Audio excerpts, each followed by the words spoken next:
I absolutely swear when I'm telling you, I never thought I would be this person to blend a chicken breast. But here we are. The problem that I have here is gonna be the braces, all right? And that's where we run into trouble. I don't want to be eating every single hour if I'm dealing with clients and working back-to-back hours. I don't want to do it. It doesn't work for me. But I have a goal. What system can we create while also navigating the fact that I don't want to be eating all of the time, chewing, and then have to brush my teeth, put bands back in, only to just in another hour or another 2 hours, take them out, eat, brush my teeth. So this is what we're going to try. So when defining a system, there are 3 pieces of information that we want to gather. First one being, obviously, what is our goal? 2 being, what is the problem between us and that goal? And then there's a third one that sets it all into one unique vision for what the system that gets us to that goal looks like. So the first one is pretty obvious. It's bulk up for a men's physique show. But this is way too broad. So like my trainer hat goes on, and the thing that I want to look for are objective numbers that we can work towards with every week. Flat out to bulk up, one thing that we need to do is be in a calorie surplus. And ideally, this is one that prioritizes that protein. I recommend tracking for about 4 to 7 days, your calories, your protein, your fat, and your carbs.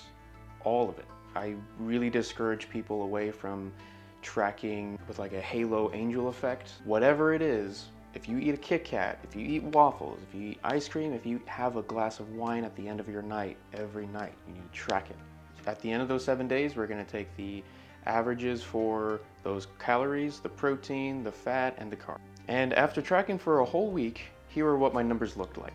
For me, there were some days where I had a really high number and a really low number for one of those categories. So one thing that I would recommend here, I'd recommend going through your own numbers, whether your goal is fat loss or muscle gain, and get rid of your lowest numbers and your highest numbers for calories, protein, fat, and carbs, just to make sure that our numbers are getting as accurate to the averages as they usually are. So for me, after I take into account those numbers, that looks like this.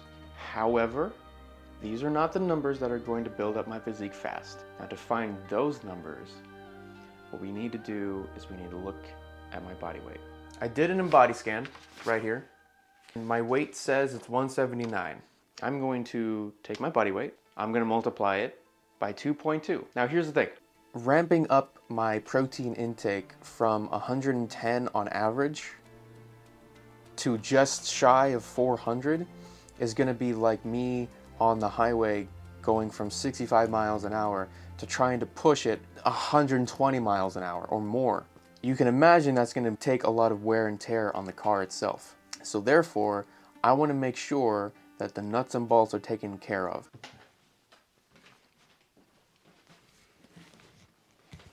Oof. Is that Thomas with a green screen? Production value? And a haircut? So it was only once I started editing this video together when I realized that I didn't actually go into the methodology that I have. So I'm going to take the time now to clarify what exactly my methodology is. Evidence consistently promotes protein intakes up to about 1.6 to about 2.2 grams per kilogram for maximizing hypertrophy, with benefits starting to plateau beyond that range.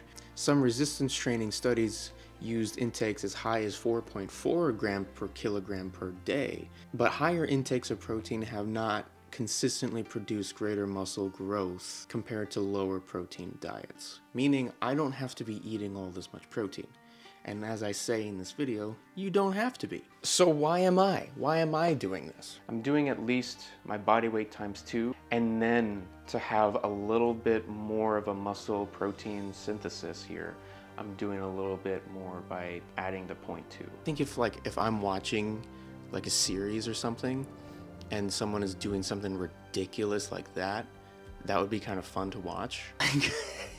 Like, it is absolutely ridiculous. No one should be eating that much protein. I think this experiment would be genuinely interesting to do on my own, and then if I was scrolling away on YouTube, it'd be a dumb it'd be a dumb rabbit hole for me to just watch and see what BS someone gets up to. So truly, I'm doing this because I think that would be really fun for me to do, fun to watch, and fun to vlog. I just got that dog in me. Anyway, that brings my protein target to this number. You do not need to eat this much protein to gain muscle like I'm doing. In fact, you only need, I lost this. Are we getting a little too dark now? Is the ISO going? I'm trying to get better at the camera thing. I can't even, like, right. You know, the first vlog, my audio is on 100, and now on this vlog, my visual is dark. That's okay. We're doing what we can. We're learning. You do not need to eat this much protein to build size. You just flat out don't. In fact, you only need 0.8 grams per kilogram of body weight. However, 1 gram per pound of body weight is just an easier number to think of on the spot. Do you know how much your body weight is if you multiply it by 1? Do you know how much your body weight is if you multiplied it by 0.8? You see how one of them you have to get a calculator for? Unless you're a math wizard. I could also go into this concept a little bit more in detail in another video, but I'm not trying to paint myself like a content creator right here. I'm just creating content. So 24 divided by 9 equals about 15. I don't want to be eating every 60 minutes, so I'm not going to. What I will do instead is I will take this 15 number and I will divide it by 2 to get about 7.5. And if we take this 7.5 and we take that high goal of 394 and we divide it by 7.5, we get 52 grams of protein every 2 hours, or 26 grams of protein every hour. Every single meal that I need to plan is a meal that needs to hit either 52 grams every 2 hours or 26 grams every hour. And then I'll spend a week trying to get that number consistently, and then the following week I'll still try to get that number and then bring the carb intake to match with that. And congratulations, and that was all step 1. So now we got to talk about step 2. And step 2 is to ask yourself, what is the problem? Why is it not easy to reach that number? Why is it not easy to reach any of those numbers? Many people can have many different reasons why. For me, what that is, it's going to be the braces. If normal teeth look like this, then my teeth look something like this. My bite on my right side is misaligned. Furthermore, to stop my top teeth from biting down onto my lower braces, I have these little bite stoppers attached to the backs of my front teeth, and they are there so that way my bottom teeth have something to run into before my top teeth run into the braces for my bottom teeth. Does that make sense? Now, because my right side is misaligned in the first place, then I'm also dealing with the fact that those teeth stoppers, I don't know what else to call them, because they are stopping my bottom jaw from biting down, I cannot get a full chew on my right side. This means that when I chew, I need to take smaller bites and be careful not to chew my tongue, which can make eating very time consuming. And I was trying to find a pun here, but I'm not really good with puns, so if you're good, post one in the comments or something, I don't know. So the system that we're gonna have to develop is gonna be something that can achieve the following. It's gonna have to be easily consumable. Ideally, I can drink everything, but we'll see how delicious that is. It's gonna have to be time efficient. There's gonna be times when I'm gonna be stressed out. I'm gonna need food and options that are in the system that are ready for me, get my protein intake in for the 2 hours or for the 1 hour, that can be made very quickly. And I mean so quickly that if it takes more than 30 minutes, I might not even do it. I want to be able to reach in my fridge, put my lunch in my bag, and then get out the door. I can commit 2 to 3 hours out of my week to just meal prep for the next 5 to 7 days. But clearly, all of these foods are going to be navigating around the one principle that they are easily consumable. I think this is about due time for the infamous blended chicken breast. Admittedly, this is a little more, I want to say, Jello-like than I wanted it to be. I was looking for something that I could literally just drink, because I've seen that before. Oh dear God. Oh my God. Oh my God. That is pudding. I genuinely believe that I'm gonna get to the gates of heaven and God is gonna be like, you know, everything not so bad, but this thing, what you did on January 14th, 2026 at 12:54 p.m., what the hell was that about? Why does it have a mint scent to it? That's weird.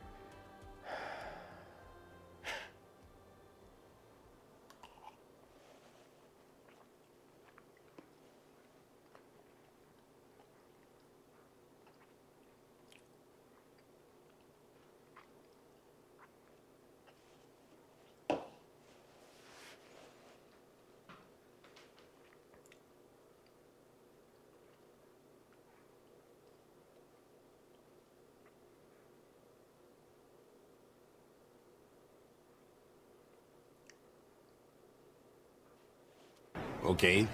That wasn't terrible. Granted, it isn't fantastic. Like, I'm not saying, oh my God, I need to make 12 more of those. I'm saying that that's not bad. That just tastes like chicken. Like, it's just mush, right? I would like some experience with every bite. I put this stuff into like a mason jar, and that was like my lunch meal prepped. Probably be pretty good. I can see myself having potatoes with this. I can see tomatoes increase the flavor, rice, beans, the classic broccoli, you know, like I can just whatever the meal that you would normally have with chicken, I can definitely see I just take whatever this is and put it into the blender with the chicken and then get those same nutrients and then I can drink it. I'm not entirely a fan of doing this, but if this is what it means to reach the goal that I have, then this is what I'm doing. If it just tastes like chicken, let's just throw things that go good with chicken in it, right? I did get some pesto. I think pesto is gonna help me get my calorie intake in. I do wanna find a good carb source that is blended that I can just like eat as well. So I got pesto, I got an onion, I have some garlic. I thought if I could get some like beet juice in there just to give it a little bit of tang, that would probably be amazing. And then to give it a little bit of zing, I'm gonna see what I can do with a lime. I bet that lime is gonna go a long way to make that actually taste phenomenal.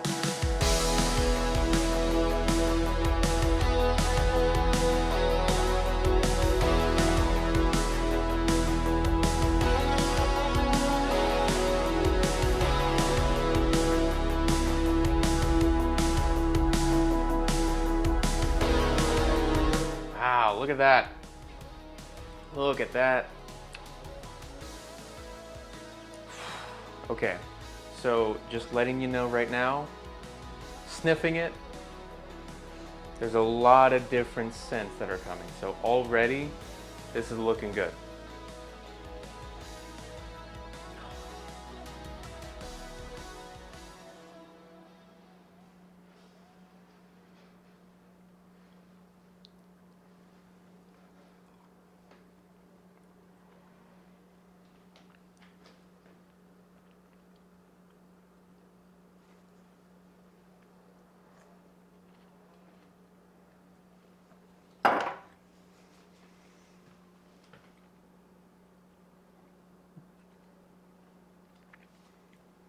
That's great. That's actually seriously good. Now, my one thing that I'm disappointed by is that I want something to be able to like just drink. The pudding part of it is like, it's okay. It's definitely tolerable. Helps me get my protein intake in, so I'm all for it. This is gonna be a recipe that I come by again. That's actually great. I gotta be honest though, I don't know if I put enough beet juice in there, trying to get a more of a tang from it. It does even help it be a little bit more runny. I totally understand it. Like 5 minutes ago, I was someone who was like, blended chicken, not really a big fan. This is really, really good.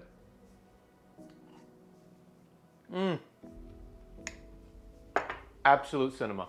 Somewhere down the road, I'm probably gonna have to do some looking into about acquiring chicken breasts in bulk. It's probably going to be a conversation with a butcher somewhere nearby and comparing prices and, you know, finding out what works for my budget and then going from there. Looking ahead, a problem that I am seeing is potential fatigue of trying to blend things over and over and over and over and over and over again. I might need to look at getting a bigger blender, maybe, but I don't genuinely know because I've never been down this process before, so we'll see what happens. But that is really good, and I'm so happy that turned out as well as it did.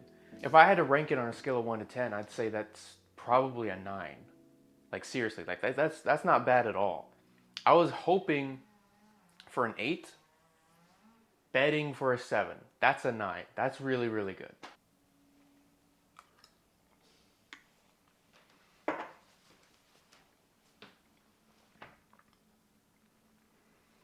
Yep. Yep. Okay. I don't actually recall if I said this in vlog 1, I'll be honest. But when I recorded it, it was January. It was like January 4th, 8th, something like that. I don't know. It was beginning January. I know that. Maybe it was the 12th. I gotta be honest, I don't know. I know vlog 1 certainly didn't upload in January. It uploaded last week, which tells you when I'm making this. I want to try to get one vlog every week. Yeah, so the goal that I had, this is probably a weird one to put into a video about talking about goals, but I'm going to try to change that to once every month. I will not take too much time to go into details. There is quite a big stress load on my mind. As a trainer, when I'm helping people navigate, can you guys even see me? I feel like, how's that? Oh no. Should I take this into the other room where there's better lighting now?